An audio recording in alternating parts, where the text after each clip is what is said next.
అండి, ఎప్పుడు లోగడ ఎప్పుడు లేదు. పార్టీ పుట్టినప్పటి నుంచి ఆధిపత్య పోరాటాలు ఏమన్నా ఉన్నా కూడా చాలా హుందాగా ఉండేవి అవి. ఇవేంటండి మరి మీకు చిన్నతనం అనిపించట్లా? చివరికి హెడ్ క్వార్టర్స్ దాకా వెళ్ళింది, నేషనల్ హెడ్ క్వార్టర్స్ దాకా వెళ్ళింది ఈ విషయం. వాసుదేవన్ గారు, ముందుగా మీకు ప్యానలిస్ట్లకి 99 టీవీ వీక్షకులందరికీ శుభోదయం అండి. మొదటగా ఇందాక మీరు ప్రస్తావించిన అంశం మీద మాట్లాడతాను. చిలుకూరి బాలాజీ ఆలయం అర్చకుల మీద దాడి అన్నది అత్యంత హేయమైన విషయం. దాన్ని ఎవరు సమర్థించరు. ప్రభుత్వం కూడా విజువల్స్ చూపిస్తున్నారు. అదేంటో వాళ్ళు ఏదో యూనిఫామ్ వేసుకున్నట్టుగా, బ్లాక్ యూనిఫామ్ అండి, పైన కాషాయం ఇది కండువా కప్పుకొని వస్తున్నారు. బ్లాక్ యూనిఫామ్ వేసుకొని ఒక ప్రైవేట్ ఆర్మీ అది.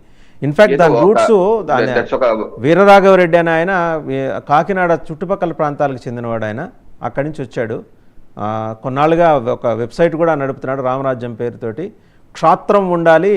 అలాగే ఆయన వెళ్ళిన ప్రధాన డిమాండ్ అక్కడ చిలుకూరు బాలాజీ దేవస్థానం అర్చకులు ఏంటంటే, మీరు దేవస్థానాన్ని విడిచిపెట్టేసి మాకు అప్పచెప్పాలి, రామరాజ్యం స్థాపించాలంటే మీరు దేవస్థానం మాకు అప్పచెప్పాలని. అది చాలా దూకుడుగా మాట్లాడాడు. కొన్ని అభ్యంతరకర పదాలు ఉండటంతో ఆ వాయిస్ నేను వినిపించలేకపోతున్నాను. But I will share that video to you. దీని వెనకాల ఏంటంటే ఇంకొక యాంగిల్ కూడా కనిపిస్తుంది. ఇటీవల కాలం అంటే గుళ్ళని దేవాదాయ శాఖ పరిధిలోకి తీసుకొచ్చే క్రమంలో గట్టిగా పోరాటం చేస్తూ వచ్చింది. హుండీ లేని దేవాలయం అదొక్కటే 2 తెలుగు రాష్ట్రాల్లో. సో దాని మీద ఆదాయం ఎక్కువ వస్తుందని ప్రభుత్వం ఆలోచన చేయడంతో దేవాదాయ శాఖ నుంచి ఒక కైండ్ ఆఫ్ ప్రెషర్ ఉంది. వెనకాల పొలిటికల్ మోటివ్స్ ఉన్నాయనేది డీప్ ఇన్వెస్టిగేషన్లోనే తెలుస్తాయి సార్.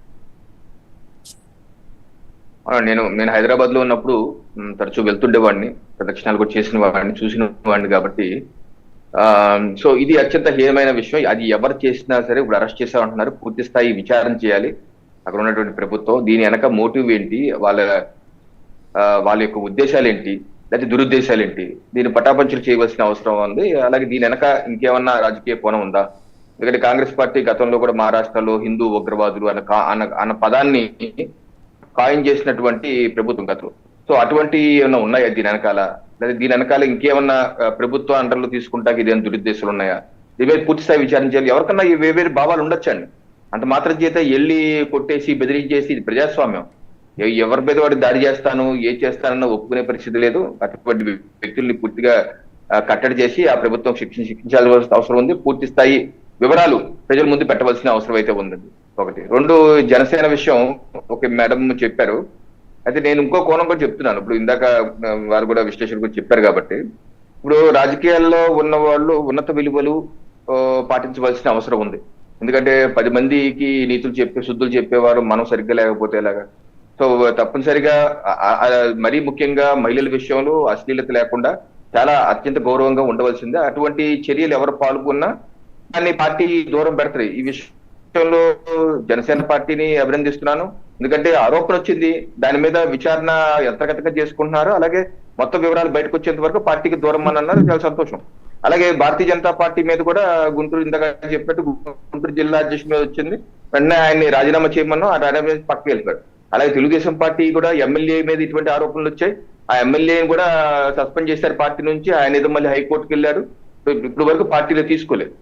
అయితే ఈ సందర్భంగా నేను చెప్పేది ఏంటంటే, వైసీపీ పార్టీ యొక్క అఫీషియల్ ఎక్స్ ఖాతాల్లో నిన్న మొన్న చూస్తే అత్యంత తిట్టిపోస్తూ పవన్ కళ్యాణ్ గారిని తిట్టిపోస్తూ, మీకు అసలు విలువలు ఉన్నాయా, మీ పార్టీ అన్న చర్య తీసుకుంటుందా, ఏం పార్టీ ఇది అని చెప్పి తిట్టిపోస్తూ మహిళల్ని ముస్లాంలను పెట్టి తిట్టించారు పవన్ కళ్యాణ్.